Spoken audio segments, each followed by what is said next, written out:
Okay, Alessandro, here we are again with Gianluca Borgna, the general manager of Talassio Hotels, more specifically the Grand Hotel Alassio in the northwest part of Italy. Again with Gianluca because this is not the first time that we're having this interview. As a matter of fact, this is a sort of sequel or follow-up of a previous interview that we had in which Gianluca shared with us essentially the successful case study of his own hotel, of his own corporation. So first of all, Gianluca, welcome back again. How are you? Ciao Alessandro. Hi, Yeah, ciao. as usually, it's a pleasure seeing you again and sharing, our strategy and our successful case in this very strange, weird, and tough Yeah, sure. season. In the last call we had, the numbers were not the final ones, so Of now I course. have the numbers, and as you know, I'm driven by the numbers. So. Data-driven Uh, guy. So let me give a little bit of background for those who didn't follow the first call. Essentially, you and I, we had the first, let's say, chat like this. I think it was August 2020. So it was exactly exactly. in the middle of the season, of the summer Yeah. season. And in that call, we discussed about, and you told us actually all the nice features, the nice strategy that you put in place in order to revamp and rebound, meaning that you had to totally change the business mix of the hotel for obvious reason, and how successfully you did that, and how successful this season was actually unfolding. But again, like you said, it was August. How was it? End of the season, how was it? Do you want to share with us Uh, something? yeah. But by the way, we had a very good September as well, better than 2019. So Oh, nice. another very good result. Of course, on 2020, we struggled to gain some very important markets for us, like the Russian one. So think about it. Russia was one of the first markets on 2019. And yeah, a dramatic Of decrease on course. 2020, about 98% less. But it's very, Clear, of the, course. the reason is very clear. No Exactly. surprise. Mhm. I think another very interesting data was the tour operator revenue on 2020. Sorry, for us, tour operators on 2019 were about the 30-35% of the business, okay, of the revenue, of the total revenue. Yeah, on 2020, 97% less. On one side, we have some very negative, very negative statistic, and on the other side, we have, for example, the 300% more from our website. And about OTAs, I think is another interesting one because it's 20% more than 2019. So our pie chart now is very different from Different. the 2019 one. Now you have the direct market is crucial now. Voice meaning over the phone, or like you said, walk-ins.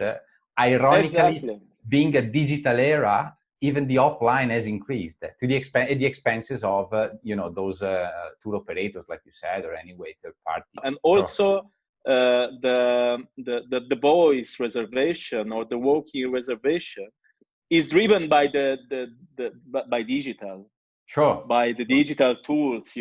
So when you ask why you are here, I'm here because I watched your video on Facebook, or I found out your hotel by a retargeting action on Gazzetta dello Sport. I don't know. Right, So right. it's I think a dramatic sea change. It's Sure, sure, sure. and I'm pretty sure that on 2021 the trend will not change, but not only for 2021, but I think we have to think about a new future, you know, and Sure. maybe of course, I'm not happy for tour operators. I'm not happy for travel agencies. But I think on the luxury segment, the travel agencies, but the very small ones. So think about the private travel agent and some very exclusive actions, you know, and maybe that market will grow. But you know, the big partner, the Sure, big sure, sure, tour sure, sure. operators, and uh, The very generalist, yes, will suffer. But actually, what you said makes perfect sense to me in the sense that even tour operators or third parties, but as long as they work with a specific niche market, that still work in the sense that they were specific with those niche. But I'm very curious about what you said, and I have, if allow me, two questions because I think you said that two very interesting things. Well, first of all, about the offline and online, and maybe like the customer journey, let's put it this way, may start online, then they continue online, and then they convert offline. This is quite unbelievable, actually, if you think about the digital era we live in. But it's actually the concept of there are no walls between offline and online, right? The digital and analog. This, but anyway, offline. exactly. And Yeah, it's yeah, interesting, but I think it's not weird, especially in the luxury market where you right, need a lot of information. You need a lot exactly, of information because you are paying a lot of money for a room. You are absolutely, paying a lot of money for an experience, and sometimes the website is not enough. absolutely, Sometimes absolutely. the information you find out on the website are not enough, and then you have to ask more, and you need to hear a human voice, you know. Exactly. You need the human contact, and then you book. Exactly. There are multiple steps. What I used to say is that, especially in these times, let's say the booking window, let's put it this way, the search window, meaning or let's put it, the customer journey, all right, in the sense that from the moment that someone starts even considering traveling to the moment they actually book, it might have shrunk, meaning become shorter in terms of days. But what I've seen and what have been confirmed, what many people actually, and professionals like you have confirmed, is that it takes longer in terms of steps. Like you said, people are more skeptical and, of course, doubtful and probably even fearful about the situation. And therefore, the channels involved within the booking journey or the customer journeys are definitely many more than before. Do you think it's going to be like that even in 2021, in 2022 probably, and depending on the situation? We did a lot of prospecting, and also I think we worked well with our style of communication, you know, Mm. because on our website, if you go through the analytics, you know, our flow is very clear. The customer journey on our website is very clear. And just to give you an example, our page about the COVID-19 information has been our main key for the conversion, you know. Mhm. And after that page, on now I don't remember the percentage, but we had a lot of conversion. So I think we find out the right audience, and we use the right tools. Our marketing budget was, I don't remember, but about 70% online and 30% offline. On 2021 will be 80% online and Mhm. 20% offline, uh, because of the trend, you know. Sure, sure, Uh, sure, sure. and maybe for this reason, the traffic, I think, on 2021 will be the same, or even better, I think. Mm. Even better, I think. I think we will invest more money on the on some very our feeder markets. So it's very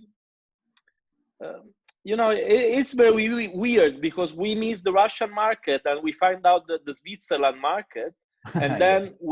we are trying to find the right strategy to involve the Switzerland market.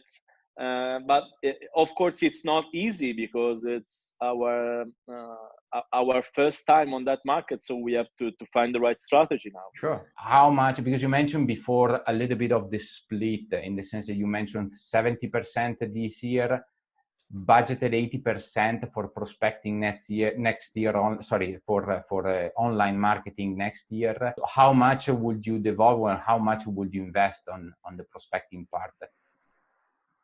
About 50-50, so 50-50 prospecting and retargeting. And I think on 2021 will be the same. Let's say that 2020, like you said, I mean, it was totally new for everyone.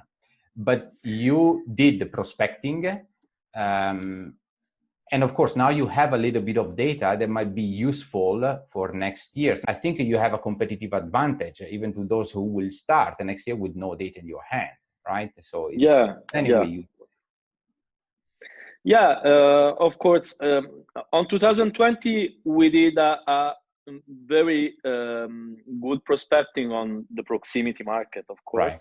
On 2021, we will try to do some prospecting also in Russia, because we think the Russian market will start again in July or in August. And for us, as you know, is our peak season. So, and also we want to try to get some revenue from the Russian market in a direct way and not from a tour operator way. So it's not easy, of course, but we will try. We will try because I think it's more convenient as well. But yeah, prospecting for us is crucial on our strategy, because we had a very good result on 2020, especially on the Italian market, especially on the proximity market, because we have no affiliation, we have not big partners or something like that. So we have to do everything with our tools and with our strengths, So I think we have a lot of USPs in the COVID-19 time, and I think on 2021 we will have also a new website and a new structure of the booking engine, a new content strategy. So yeah, I'm very optimistic about 2021. Cool. And if I can give a tip to our colleagues, to our hospitality colleagues, think about prospecting. Right. Think about prospecting because you can catch the right user in the right time. So in the travel need time, and now we are everybody in the travel need time because we need to travel, because we have a desire, because we can't travel right now, but we'd like to. But of course, we have to catch our proper audience. So you have to do prospecting in the right way. But I think as soon as you will try prospecting, you will fall in love with it. Sure. You will fall in love with it. What you said even at the very beginning is that maybe someone, for example, have seen one of your ad, retargeting ad, maybe they've seen you on any newspaper or whatsoever, but then they converted offline, meaning that prospecting is not necessarily, oh, well, let's put it this way. The results of prospecting are not necessarily on paper, meaning that, those who convert offline, probably if you didn't ask, you wouldn't know. You didn't know that they got to know you because of your prospecting activities. So it's a very broad, let's say, marketing activities. But I mean, you have a marketing background, I work marketing, and I have many colleagues working in marketing, and none of them has ever regretted doing prospecting this way, meaning proactively trying to reach out to the proper target, because the results will come anyway. And exactly. One very last thing, Gianluca, if I can, and then I'll let you go, is when you mentioned before about the website, you talk about the analytics and the customer journey was pretty clear, saying that many people actually kind of start about the, when they see the COVID-19 related information.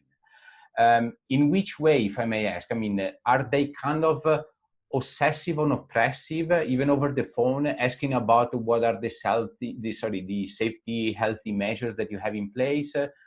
How is the customer's reaction when it comes to COVID-19? Are they super scared, super fearful, what's your point of view? The reaction of our guest has been very, very light, Soft, right, but sure. Mm-hmm. Yeah. Very, very light, especially because we did a very light communication. I tried to be very, very clear, very, very careful, and also in line with the government measures. But also, we sell a leisure product, so we need to sell relax, we need to sell the dream, of course. Okay, yes, of course, a safe holiday, but also a nice holiday, of course. and not to overstress too much. Yes, of course. Yeah, exactly. So for this reason, we use the COVID-19 information page on our landing page of our campaigns in order to be very clear in the very beginning of the customer journey. So let's say, okay, you can find all the information you need in your first step with us, and then forget them and think about your holiday, Exactly. Which is a beautiful message, I'm thinking about, because I mean, in the end, you just step into your customer shoes. It's a leisure destination, leisure property, meaning that they want to enjoy. They come there not to be quarantined, but because they want to enjoy the place that they're staying at and the hotel they're staying at. And that's a beautiful message. Also, I remember last time that you showed me the mask, the face mask with what was it? I'm smiling, but you don't see. You don't see me, but I'm smiling. That's true. You can't see me, but I'm smiling. Yeah. Smile. I think that was quite of a good inspiration for many other fellow hoteliers. I hope so, at least, because it was very smart. It's a way of putting, to put a little bit of a laugh and a smile on something that is usually considered very, very, stressful and a bad thing. All right. Yeah, so that was, thank you very much. It was very nice to hear. And I am happy that we made it a little bit later. My fault. I was supposed to be in November. We come to December, but at least before the end of the year. But thank you for being with me. And thanks for sharing your story, your successful story. Then I think we can catch up again next year for season 2021, and we keep on going. All right. So see you on 2021, and yes. Merry Christmas to you too, for everyone.